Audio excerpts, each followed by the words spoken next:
Good morning. Um, it's a great day to be sober and to be able to talk to God this morning.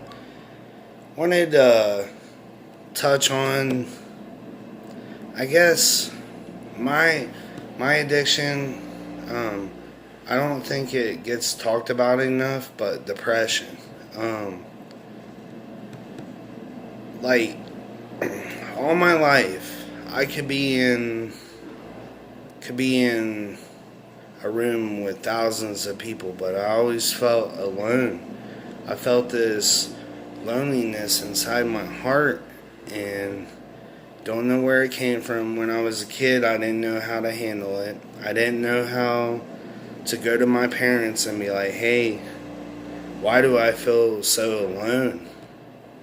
And through my addiction, I couldn't open up to anybody because it was, I have so many character defects. I deal with pride, and my depression feeds off that pride because like I had a hard time to open up like, hey, I'm dealing with depression.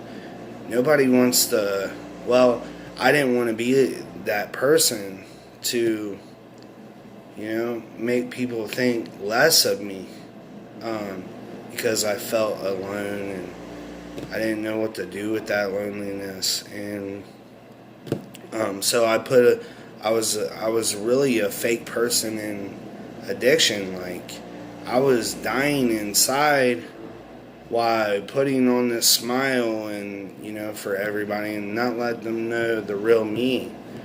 Well, I tell you what, like now that I open up about my depression and what loneliness I had, and I still have some days that I feel all alone, but I tell you what, like I don't even, when I give it to God, when I give Him my depression, I feel full inside. I feel filled up with love today with having God in my life, and it doesn't get talked about a lot, and I don't know why, but I mean, if any of you are struggling with depression, you're not alone. Um, there's this one song that Linkin Park sings, like one more light. The lead singer of that band passed away because of his depression and because he felt alone. And I just want you to know, like tomorrow wouldn't be the same without you.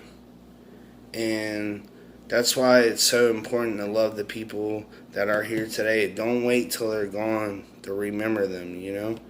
Um, tell you know tell on your depression. That's what helps me, is that's why I always say my driving force behind my recovery is my voice, because I don't hold anything inside today. I let everything out, like, hey world, this is who I am. And I'll tell you what, being the fake person and holding that stuff in my addiction, I have more people in my life today being who I am rather than being someone I wasn't. Because you want people to love you for who you are, not who you're trying to act like. And because that doesn't fill that void inside of you, if you know that you're being someone that you're not, and people are coming around you and everything, that's going to make you feel more lonely. And I was really battling with depression all my life, but I tell you what, I am in such a better place with God in my life. I don't even, some people need medication for depression. I need God.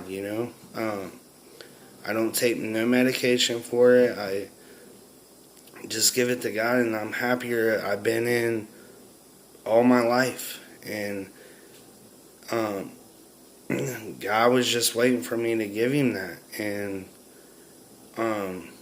I think in those meetings, by opening up about, you know, struggling with anxiety, struggling with depression, the more I open about it, the more I talk about it, the better it gets. So, you know, your voice matters. Don't feel like you're alone. You know, there's people. If you're struggling with depression, I understand you. I get you. And there's a lot of people out here that struggle with that. And, you know, all we want is someone to sit there and listen. You know, I used to go to the wrong people that would just love giving advice, you know. Well, with me dealing with depression, all I wanted was somebody to sit there and listen to me. You know, I didn't need no lecture or nothing. And I just need somebody to be there and listen. Listen what I was dealing with, and it felt better every time that I opened up about it to someone I trusted.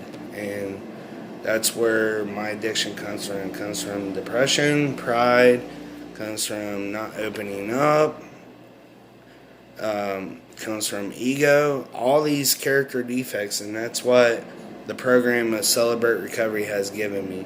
It has given me the ability not just to work on my drug and alcohol addiction, but it's given me the ability to from where my addiction started. And I am very blessed to be able to find that program while I was in rehab. I still deal with a little bit of anxiety, but when I get anxiety, I do techniques like breathing slow. I notice, like, now that I'm sober, I know how to handle it. I'm aware of it. And when anxiety attacks coming on, I'm not active like I used to be in addiction. Like when I would have a panic attack in addiction, I would constantly be trying to get out of my head and doing physical stuff to where I won't even think about it. And now that I'm sober, I noticed that amped up my anxiety because all I do now is breathe slowly. You know, they always say stand still for God. Like I stand still. Like I don't do no physical stuff, try to get out of my head. I just sit there and breathe slowly, and I have a conversation with God. You know, pretty much praying. But I just say talking to God because that's the way I look at it. And it's helped me so much. And I no longer, like in my addiction, I always had to have anxiety medication, which is it led me down to a very dark road. But today I don't take I'm medicine free today.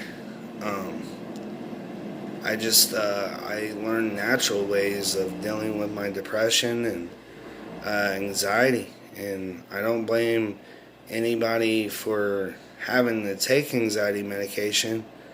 You know, some people need it. I just know for me, I need God in my life, and He helps me with all this, and I'm happy today.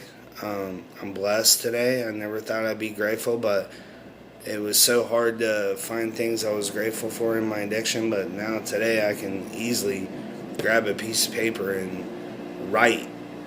Man, I'm even grateful for electric. I'm grateful for my puppy that I have. I'm grateful for everything. But just know that you're not alone, and there is help out there. And you know, and I'm sorry but I do understand. And that being said, everyone, clear eyes, full hearts, can't lose, and have a very blessed day. Love you guys.